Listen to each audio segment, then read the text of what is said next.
முதலமைச்சர் ஸ்டாலினை விட ஒரு படி மேலே நீங்கள் நிற்கிறீங்க ஜான் சொல்கிறது. அதாவது கல்ட் அப்படின்ற ஒரு வார்த்தையை பயன்படுறார். உங்களுக்கு கல்ட் இமேஜ் பாதிக்கும்.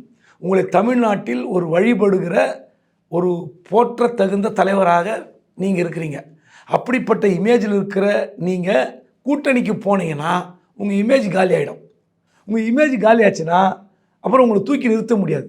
நாளைக்கு இன்னொரு வைகோ, இன்னொரு விஜயகாந்த், இன்னொரு சீமான் இப்படியான தோற்றத்துக்குள் போய் சிக்கிட்டிங்கன்னா உங்களால் திரும்ப நீங்கள் ஒரு பெரிய பார்ட்டியாக ஃபோர்ஸாக வர முடியாது. பெரிய பார்ட்டி ஃபோர்ஸ் என்பதை விட நீங்கள் அந்த பெரிய கட்சிகளுடன் கூட்டணி போய் வைக்கிற அளவுக்கு தான் உங்களை பயன்படுத்துவார்கள். அப்படி உங்களை சிக்க வைத்து விடுவார்கள்.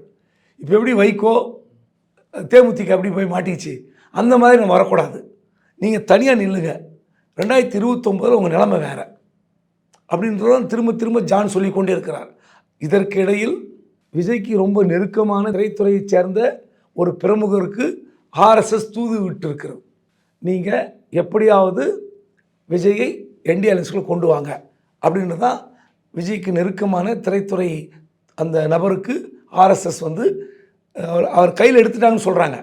பட் ஆர்எஸ்எஸ் நினைத்தால் ஜெயிக்குமா, பாஜக இது வரைக்கும் முயற்சித்து ஜெயிக்குமா, இதெல்லாம் விட அதிமுகவுக்கு சுத்தமாக பிடிக்கல. ஏன்னா என்ன டிமாண்டுனா விஜய் கூட்டணிக்கு வராரு இல்லைன்றதை விட 90 இடங்கள் வேண்டும் அப்படிங்கிறார். அப்போ 90 இடங்கள்னால் ஏற்கனவே 54 இடங்கள் கூட்டணிக்கு வேண்டும் என்று பாஜக கேட்குது. அப்போ மீதி இருக்கிறது 180. 180ல் 90 இவரு கொடுத்தா இன்னும் மிச்சம் இருக்கிறது 90. அப்போ 90 அதிமுக 90 தாவேக்காக்கு எப்படி சரியாக வரும்? அன்புமணி இருக்கார்ல, அந்த 54 அடக்கணும். அந்த 54 அடக்கணும் ரொம்ப கஷ்டம், ரொம்ப சிக்கல்.